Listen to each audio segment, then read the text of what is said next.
Good morning, good afternoon, good evening. Whenever you are watching this, know that I appreciate you. It is I, Jay, and I'm welcoming you to another day in the daily life of Jay. It's Monday, June 1st, 2020, and it's about 7:52 in the a.m. And I am headed to work.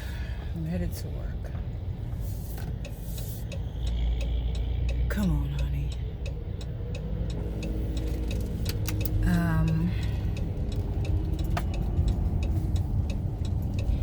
I don't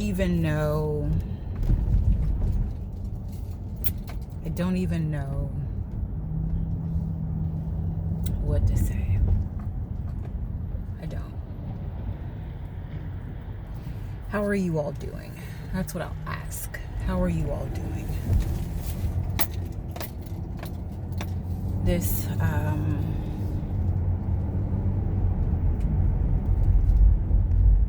it's been rough.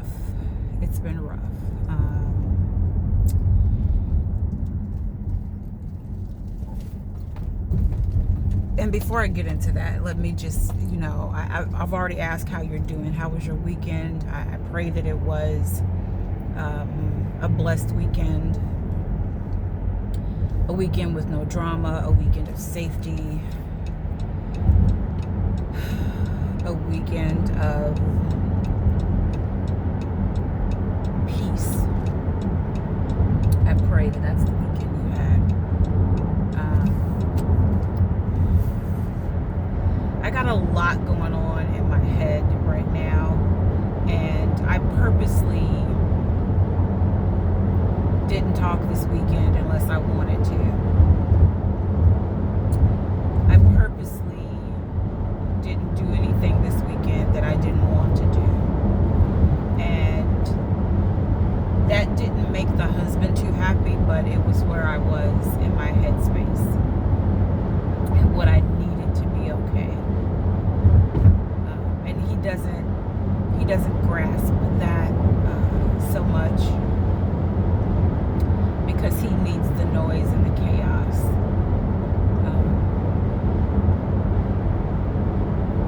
And I don't.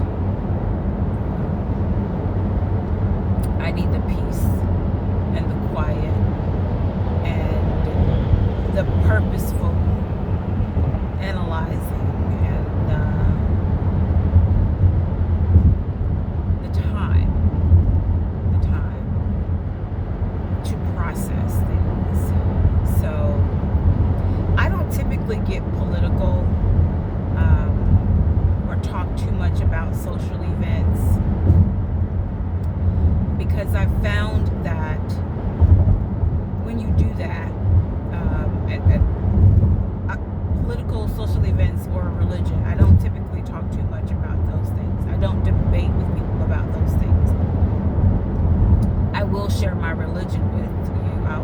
I am unapologetically Christian. I will share that, but I don't get into the debate part of it, the deep down part of it, the part that everybody likes to argue about. I don't do that, and I don't do it with politics or social events, because my opinion is my opinion until I change my opinion, and I don't want nor need anyone trying to change my opinion. If once I gather more information, or we're having an adult conversation, and you bring to light some things that I had not thought about,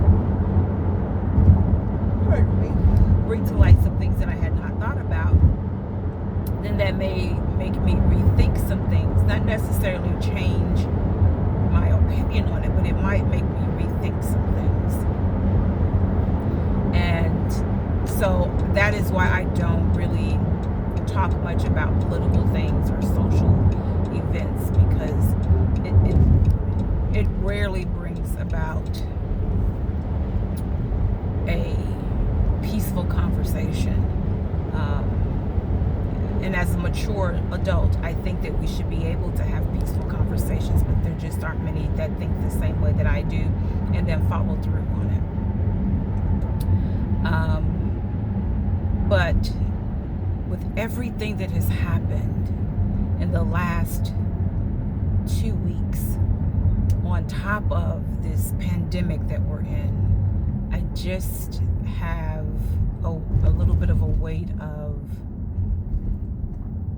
sorrow on me. Now, the whole shelter in place thing was beneficial to many.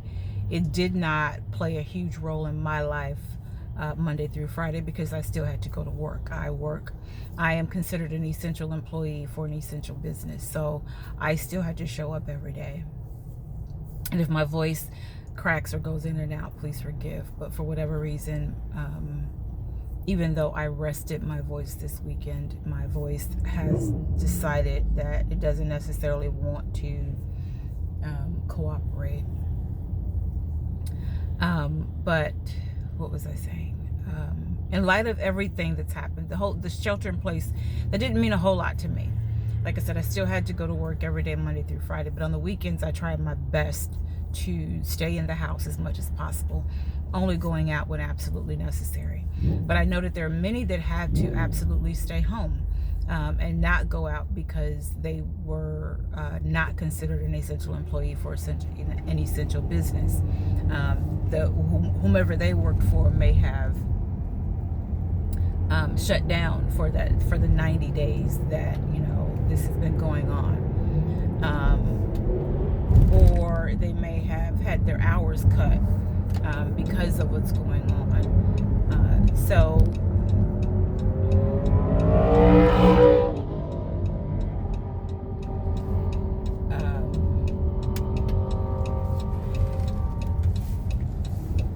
So they may be experiencing at this point in time, semblances of cabin fever. They've been in the house for too long, and now that they're able to get outside, they're doing stuff that just is astronomically stupid. And that's really the only way that I can express that. It's astronomically stupid. And my husband tried to explain to me why things are happening the way that they're happening, as far as the looting and the rioting and this upheaval in the communities. And as I said to him last night, I understand the frustration. I understand the anger. I understand all of that.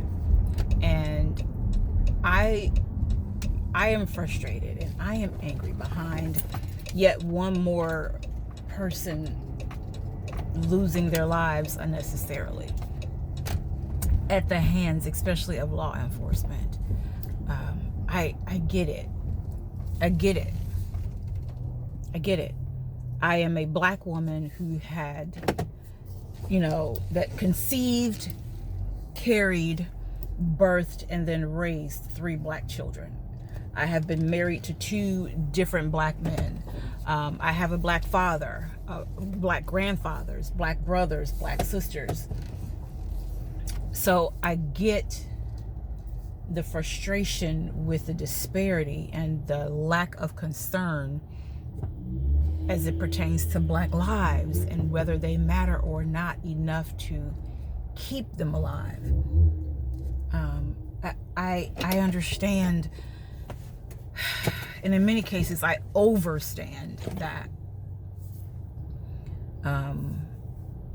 I get it. But how does this honor the man that you say you're doing all of this for? How does this honor the young lady that died unnecessarily at the hands of law enforcement? How does this honor the young man that was basically gunned down for jogging while black? How does this honor, and I just found this out the other day, how does this honor the 2 people over in Canada that were, well, one I knew about, the other one I didn't, but the 2 people that were, that died at the hands of law enforcement? How does this honor any of them? The looting and the rioting, the destroying of property unnecessarily. How does this honor them? In what way does this honor them? It doesn't. It doesn't. It doesn't honor them at all. I still have 2 of my children in the Chicagoland area. And to hear my oldest child talk to me about what's happening in his neighborhood, all of the madness that's going on in this neighborhood. He's like, Ma, they're walking around with sledgehammers in the neighborhood.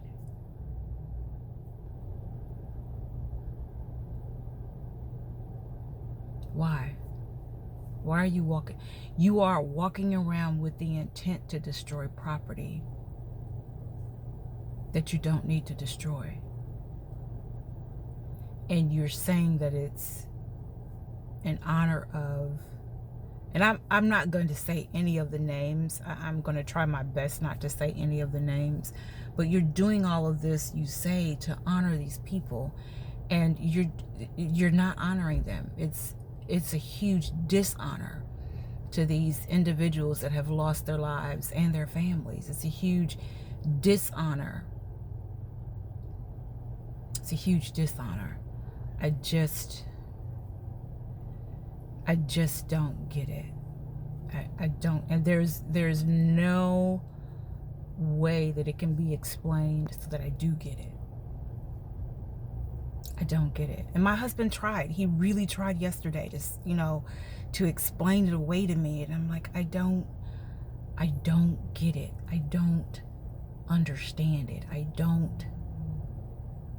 I was talking with the book group yesterday, and one of the women was talking about how her 95-year-old mother was outdoors to go to the grocery store, and she just didn't feel safe. She was being pushed and shoved, and she's 95, and she's dealt with a lot in her 95 years, but to have to deal with this was just insane to her. To be pushed and shoved about, and all you're trying to do is get your weekly necessities. Again, for my son to say, Ma, I had talked to him the day before. I talked to him Saturday, and I told him to be careful. I sent him a text and said, you need to be careful. And he said, Ma, when he finally responded, he said, Ma, I left literally 2 minutes before they started shooting up where I was.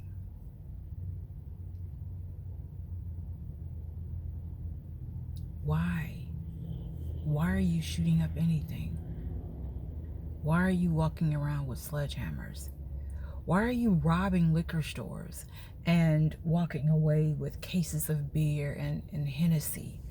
Why are you placing orders for shoes? And when I say this, I mean, these are legitimate things that people have either witnessed or heard. Why are you busting up ATMs and stealing the money out of the ATMs? Why are you doing these things? Help me understand. And I don't know that you actually can. Again, I don't.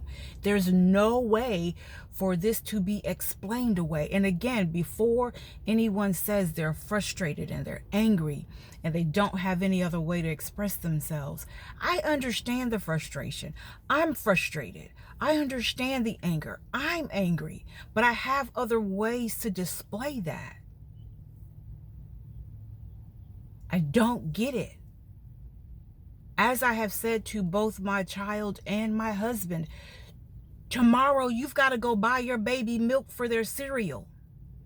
Whenever that tomorrow is.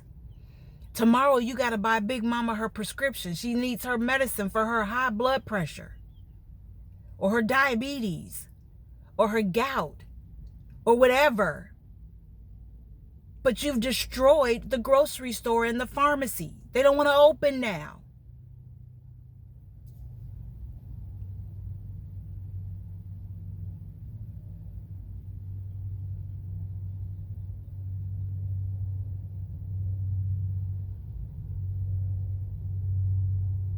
Tomorrow, your place of employment was supposed to reopen so that you could go back to work and earn money for your family. But that place of employment has now been destroyed because people were frustrated and angry, and this is the only way that they can express themselves. They don't know any other way. I call bullshit. There is another way. Because a lot of these same people that are doing the things that they're doing, that are destroying properties, that are taking shoe size orders, that are walking around with sledgehammers, a lot of these same people are the people that don't vote. They don't go to the polls. They don't express their frustration and anger by voting out people who don't have their best interest at heart. They don't vote. They don't have a say in what happens in the legal system. So now they're frustrated and angry because yet another life has been taken unfairly.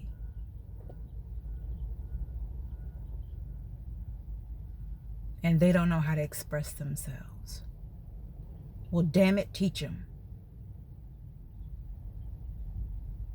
Vote. That's how you express yourself. You don't like your president. You don't like your senators. You don't like the judges. You don't like the police chief. Vote. Vote.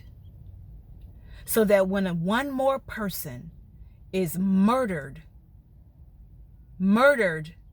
essentially,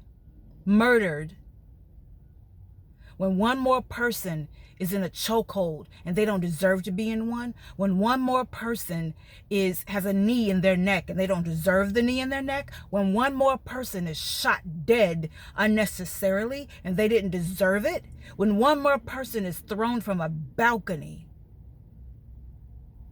and it's said that they committed suicide to get away from the police, if you vote and vote right, then when that person that has caused this death unnecessarily has to be fired, arrested, and charged,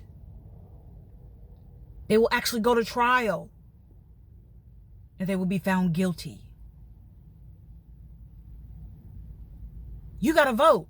There's another way to express this frustration and anger. You vote. I'm praying for y'all. I'm praying for y'all.